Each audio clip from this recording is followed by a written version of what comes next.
I don't even for this last one. This was. We always sift through lovely garbage. It's easy to find, so it's easy to chat through things. But this week we definitely. Like, I didn't even read this article. I didn't even care. I just wanted to talk about the fact that Trump met up with Vladdy P in Alaska. So, like, Trump circles drop F-bomb. Don't know. Anybody who might listen to this, don't know. Maybe they were frustrated or something. I don't know. Did you write something here? It did. You did. Did I? I must Michael have. Wolff Oh, is yeah. a lying sack of shit and has been proven to be a fraud, said communications. Wait, Wait, no. that's someone who's castigating. You have to read Wait. read the paragraph preceding it. Where?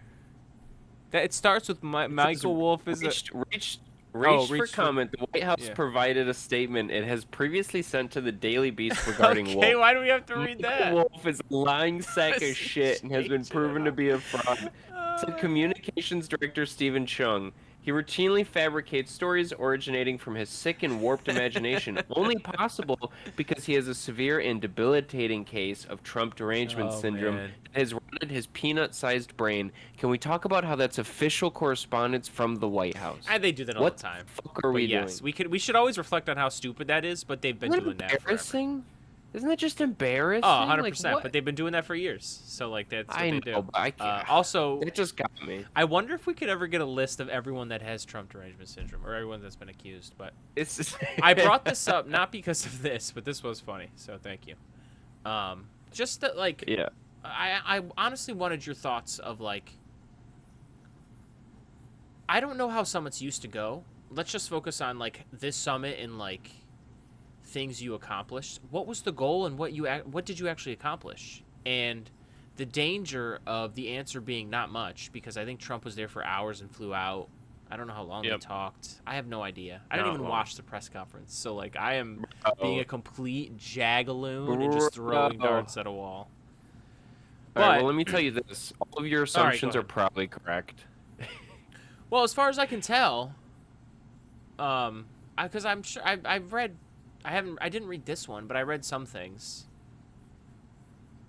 8chan boards, who knows? Anyways, but what you can gather is there's no peace. I don't know if he billed it as he would find peace, but again, the problem, if there was nothing achieved, is don't you think that Vladdy P is more? I don't even know how to say it, but. Like, he's obviously a murderous authoritarian, and do you give him some credibility? That's what I want to say. Dude, I'm so dumb. My smooth has to dance a little, then it gets wrinkled. But don't you give him some credibility that you probably shouldn't? Do you have any thoughts on that yourself? In what way? What do you mean give him credibility? Like, if nothing positive came out of meeting a murderous authoritarian, does that... Like, how does that look, and doesn't it give some credibility? Because you're the president of the United States to him in a way that's like at the very least bad optics. Oh, it's terrible optics for sure. And I'll tell you this, if you did watch the press conference, you would be taken aback at how much Putin just basically ran the press conference and Trump's just sort of standing there. He talks first. He's he's glazing Trump and glazing the Alaska-Russia relationship, and then he's also saying Biden sucks, basically. No way. If Biden got brought up, that'd be crazy. He did. He did get brought up because Putin knows how to sell to Trump. You just have to stroke his ego. Oh yeah. But it became clear very quickly that they were saying nice things about each other, but literally nothing got done. I don't know. It seems like Trump offered some parts of Ukraine to be conceded, but it seems like Putin just wants everything. But again, and yeah, why hold this if you're Trump and offer Ukrainian things when you're not even on the same page with Europe and the Ukrainians about that? So what's the motivation? Because he feels like he's left out of the conversation. He's like, well, I gotta, assert the American hegemony here. Yeah. But he sucks at it. He's clearly terrible at it. Yeah.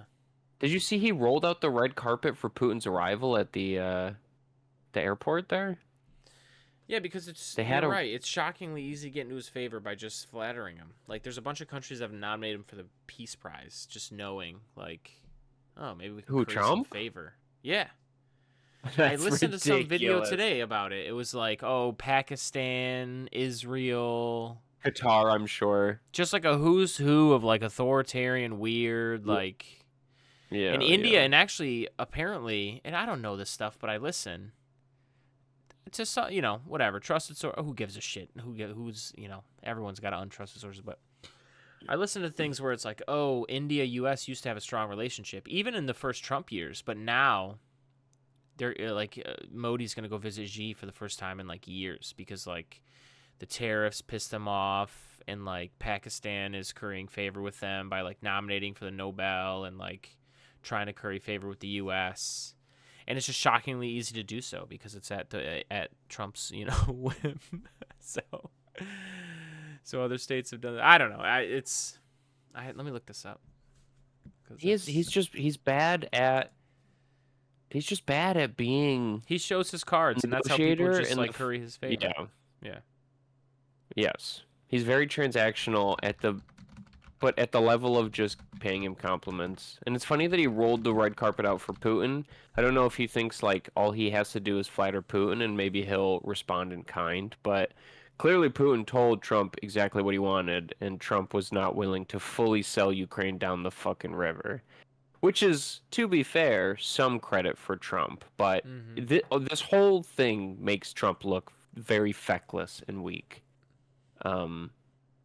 It's just weird. It's a weird thing. Super weird.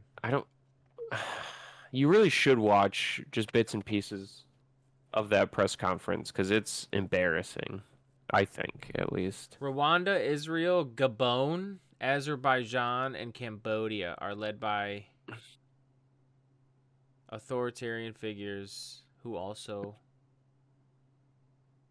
Bro, signaled their Israel. support for Trump's Nobel Prize, I guess. I don't know. Israel nominating Trump for a Nobel Peace Prize is just, there is so much bullshit. Let me in that bounce sentence. this off you and let you tell me if this is absolute bullshit, because it could be.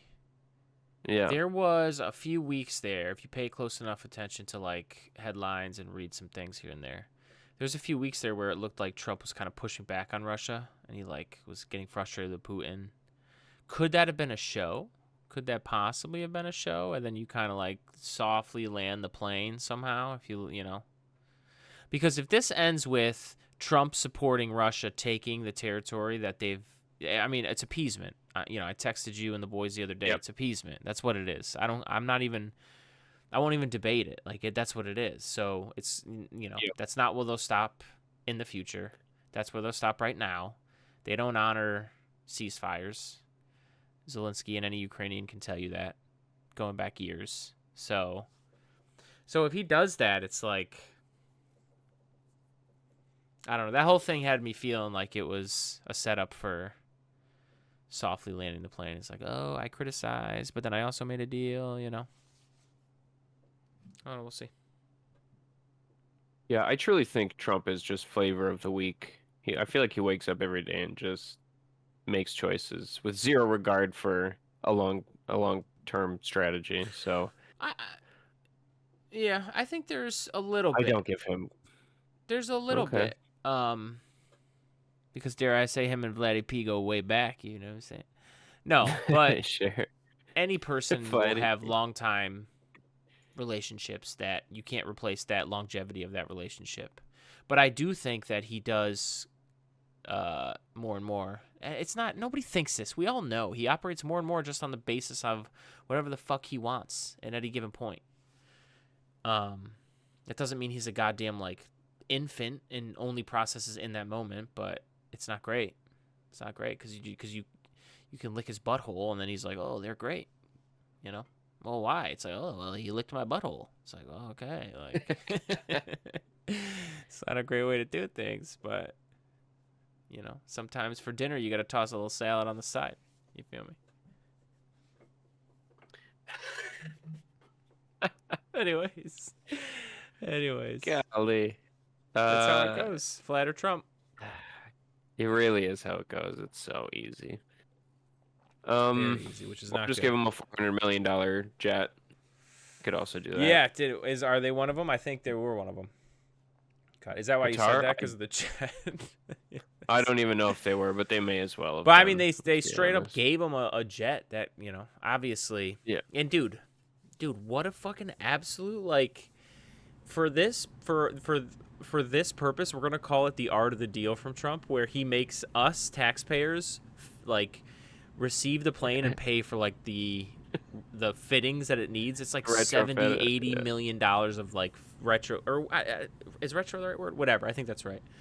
The fittings of the plane and like spending of the money to like fit it up and blah blah blah. So the taxpayers pay that now, but then once he's out of office, he just takes the plane. The art of the deal, dude. The fucking art of the deal. Truly. It's the art of the deal is to just be shameless about your corruption. There you go. That's the art of the deal. Because if you can get away with it, it's all set. We wish Tish James luck, because did you see that they're coming after her? So go ahead. I did not see that. No, is that as of today? I've not read that. I don't want to talk about it, so we should do a little more. I do know. Yeah. There was a report recently that came out that said Pete Hegseth had pilfered some money earmarked for like nuclear programs, and he pilfered that money to pay for the retrofitting of that Qatari jet that was given to Trump. Like tens of millions at least, if not hundreds of millions of dollars. And then it's just going to be given to Trump, which their defense too is that, oh well, it's going to be property of the executive. Like, we're not going to, like, give me a fucking break. Dude, if Trump leaves office and doesn't take that jet, I'd be very surprised. No, he's gonna. It's gonna be the presidential. He 100% presidential library, like, owner or whatever. But that's just your library, dude. Like, what? Right. It's just a means of. Because you could tell me, someone could come to us right now and be like, well, every other presidential library is, and not for profit owned, and it's not directly rated. So what? Trump's gonna make his. He owns his. There's no way. There's no way he would have some fucking. You know what I'm saying? Not for profit. Get out of here. Stop fucking around. Yeah.